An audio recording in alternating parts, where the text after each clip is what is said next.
Okay, so today's portion, what is this about? It's going to be about sentiment and mood and this kind of things. Market psychology, right? Investor psychology. Though this is the terminology you face day by day, right? Those financial journalists like CNBC guys or Sampro TV in Korea, they often talk about 투자자 심리 or like investor psychology. And then, for example, last week, the FRB, Federal Reserve Chairman, said something about the inflation, and then what he mentioned incurred some investor psychology about the upcoming inflation and interest rate increase, so that affected the stock price to go down and things like that. But what they really mean about by investor psychology in those journalist terminology is like, actually, it has to be investor economics, investor fundamentals, because that FRB chairman's wording is more about the risk part of your valuation. Remember, your value of your company or any asset has two channels, right? One is cash flow and the other is risk, right? Risk or discount rate, right? And your risk-free rate, FRBs, right? That is interest rate, that is your discount rate. It's about the risk, okay, of the economy. So it's about the economic fundamental. So the journalist should have said, oh, based on the rational expectation or investors' expectation about this, macroeconomic risk-free rate, the price plunged down like X%. But that's not cool, just to your ears, right? Investor wants something more softer, like the terminology, the psychology. So it's kind of misleading. 개떡같이 말해요. And it's like you have to understand it in a correct way. It's really about the economics. 쑥떡같이 알아들어야 돼. It's like so you have to be careful about this distinction, okay? What they really mean about investor psychology is not really the psychology. Okay, what we mean by behavioral finance, what we mean by psychology, investor psychology, is about sentiment, 감성, like something like your heart feels, right? That is not really related to the cash flow or discount rate, indeed. Okay, something very nebulous, right? And then emotional kind of things, right? So instead of rational or some kind of expected value kind of things, no, right? So sentiment. Here is a diagram for conceptual understanding. Here's the timeline on your horizontal axis T. Let's say just 1 year or so, maybe a couple of years. And let's say there's a hypothetical company like DI Corp, the size daddy's stock. In that example, right? Gangnam Style, 2012. That company did not have material information news at all, right? No mergers and no earnings surprise or anything at all. Nothing related to cash flow or risk about the company popped up as a news, right? But only the Gangnam Style's downloading and the flash mobs and the clicks, that psychology drove the price of the company by 8 times or something, and then plunged back. Okay? Now, the intrinsic value of DI Corp, that kind of hypothetical company, let's say, because there's no news about the cash flow or discount rate, the value has to stay the same throughout the time period over here. Okay? But the true value is invisible. That's why I just draw with dashed lines over here. Okay? No change, but you can observe the price of this company over time. And let's say the price was depressed in the beginning of the period, and then at the end of the period, it jumped up like crazy. Maybe it's going to come down again. But what drives this kind of stock price and return? Okay? I said fundamental has not changed. No news arrived there. But why does it move like this? Perhaps that's because of the investor psychology called sentiment. Okay, sentiment. Not the investor economy or anything like that. Now, the thing is, this invisible, the true value is invisible, right? But the sentiment, right? If you can measure this kind of sentiment somehow and then quantify it, you can build up your trading strategy, because you know that the price of this guy will be depressed when the sentiment is low, and then the price is going to be inflated when the sentiment is very high. So what's going to be your investment strategy? If you can measure this sentiment somehow, then buy it when the sentiment is terrible, and then sell it when the sentiment is high. That's going to be your profit-making opportunity. Okay? When then among so many different companies in the world, right? What kind of companies are whose values, whose prices are subject to this kind of sentiment? Some companies like Samsung Electronics or big companies, 대형주, they are not swayed, they are not affected too much by the sentiment. Why? Because so many investors, millions of investors look at Samsung Electronics minute by minute, and microscopically they just observe it, okay? So that every information popping up gets priced immediately, okay? No room for sentiment to play over there. Where, in contrast, small stocks like DI Corp or nobody knows stock, right? Those guys have a lot of room for sentiment to play. So their valuation or the price level, okay, gets affected by the sentiment so much, okay? Young stocks, distressed companies, and then things like that. Growth stocks and things, those guys, right? Anything that is difficult to value, right? Those are, subject to sentiment. And then the subjectivity of the valuers, right, gets in there. The thing is, the sentiment concept has been so nebulous, right? How can we quantify this sentiment or the psychology? Okay? Well, the close concept is mood, right? Investor mood. 기분, right? Kind of things. The feeling, right? Psychological factors such as mood are recently found to be affecting the stock prices, stock returns, with the development of big data analysis. Well, the psychology, right? The feelings have been very nebulous, like it's like a cloud in the air. How can I grasp the water over there, right? But that's when you only have your hand over there. You can measure the degree of the waterness over there if you can measure the water particle, the big data approach. How many water particles over there? If your measuring machine is precise enough, like a big data machine, AI, now you can quantify those sentiment. It's no longer bullshitting. So that's why nowadays behavioral finance guys took off and then take the center stage in the finance discussion. Now with the development of big data analysis, those things are developed more and get sophisticated. And then traditional sentiment measures, we're going to learn about it. And then next we're going to talk about the big data based sentiment analysis in finance. And then perhaps I'm going to introduce one machine learning based sentiment measure with naive Bayesian classifier. So that's the roadmap of this class this week.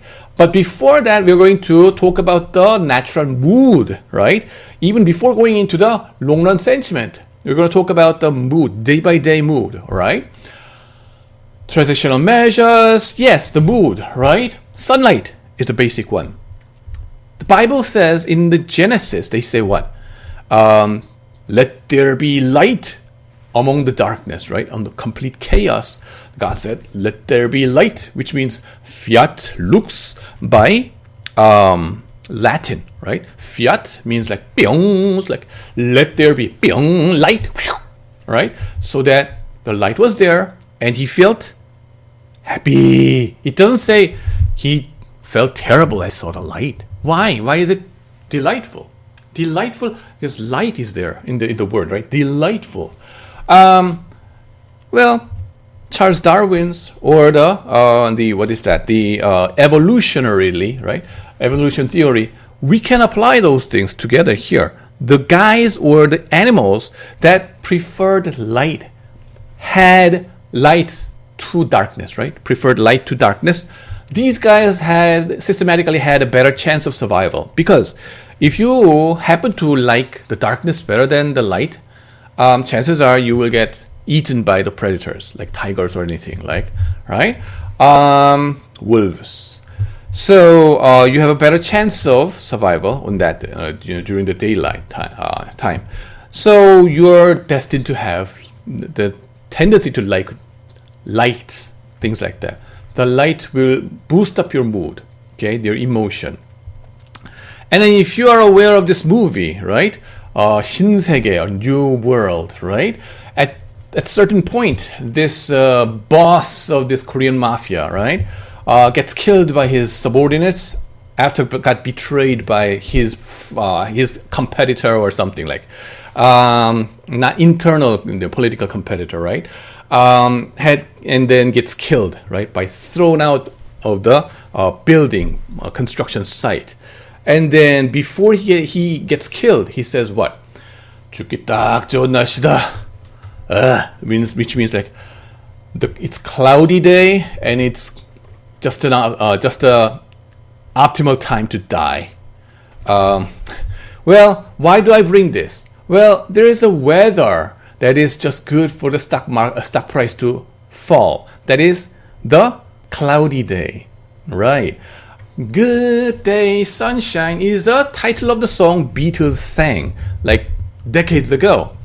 The same titled paper by Tyler Shumway and David Schleifer, it was about this weather's effect, the effect of cloudiness on the stock price. When the Manhattan sky has a lot of more cloud, is more cloudy, then the stock index tend to go down. Okay, well, is that the huge amount so that you can make money out of it? Not that much, but when the difference is there, or the movement is there, but not enough to justify the transaction cost. So people keep it over there. It just don't bother to make money out of it. But it is statistically significant, right? When the cloudy day, the stock index will be lower. On average, the stock price will be lower. Okay. Other things being equal, all these economic factors controlled, right? We're talking about this big data analysis. And then common things are found out throughout the world, right? Using different stock markets. And then, why is that the case? Those cloudy days, people tend to have more critical thoughts about, risk and return and all these kind of things, and trying to analyze more deeply, and then becomes much more pessimistic than before. So that's why those kind of pessimistic mood associated with the cloudiness gets priced a little bit. Okay, systematically is there. And then that's that. And then when the weather is very sunny, people tend to tip more in the United States and things like that. Another thing I want to highlight is something called the SAD, S-A-D, seasonal affective disorder. What is that about? It's about winter blues, right? In Minnesota, I don't know if some of you are from northern or Scandinavian countries, right?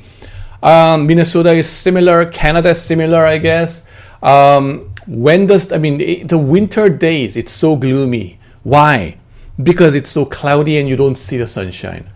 I told you, you feel the light when you see the light, right? You don't see the light, you feel depressed. The thing is, Minnesota, it starts to snow from the middle of October, right? It's coming near, yeah? And then it just keeps on snowing week and week. Sometimes it gets sunny, but usually it just snows long time, like a rainy season monsoon season in Korea, right? And then it stops snowing at a certain point, but the snow keeps on being there until April. And then during the May days, right? At the end of May, University of Minnesota has a commencement ceremony on which we may have some snows again.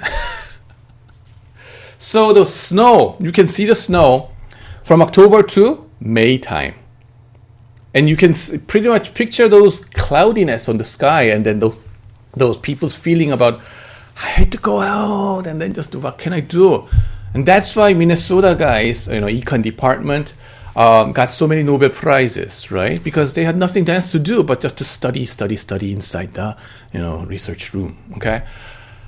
Okay, I'm just kidding. And then June, July, and August, September. Those 3 to 4 months, you see extremely beautiful, nature, green grass and green trees all around, and then the beautiful lakes in Minnesota. Extremely beautiful, so that it is extreme enough so that you can keep the great memories and then survive those long winters. So I have to shut my mouth up, and then what does it have to do with the stock price over here? And the thing is, as you experience prolonged darkness, right? During the winter time, your emotion gets priced, and then the stock index tends to go down for Scandinavian countries during that time period. And then as you go through the longest day of the, how do you say, what is that? Solstice, or we call it 동짓날, right? The day with the longest night hours, right? December 22nd. After that, you expect to see longer and longer daylights. So your expectation gets priced so that the price increases, which coincides with January effect. Yeah, seasonal disorder, right, is there. And this kind of event, the effect is also present in Southern Hemisphere during the June and July time. That's there. And then this kind of thing is not visible, not caught up in Singapore or tropical rainforest countries, because there's not much of variation of daylights throughout the year. Okay, it's just constant over there. You don't feel the days or the years are passing by. Okay, every day summer, absolutely. Yeah. Now, yeah, winter day blues. Yeah, here's how they estimate those kind of things, and then find out the results, right? And then you see SAD effect being significant for New Zealand and Japan and the South Africa kind of, right, countries. And talking about the weather effect, in the next video, I'm going to talk about the effect of air pollution. Okay, so wait for me. Thanks for watching.